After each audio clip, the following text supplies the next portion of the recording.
জ্বর হয়েছে, মুখে কিচ্ছু খেতে ইচ্ছে করছে না, ঘন্টা দুয়েক কিছু ডাল ভিজিয়ে রাখো, হয় মুসুর ডাল না হয় মটরের ডাল।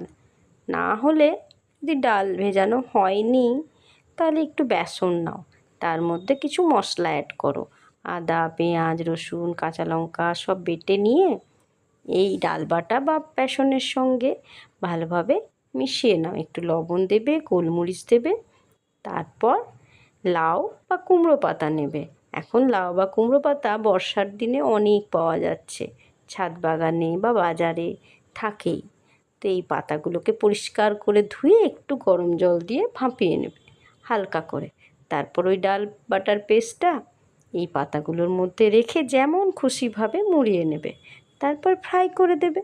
দেখো কী সুন্দর একটা মুচমুচে পকোড়া তৈরি করে ফেললাম, আর খেতে কিন্তু অপূর্ব সুন্দর লাগে। ভাতের সঙ্গে একদম খেয়ে নাও, দারুণ লাগবে।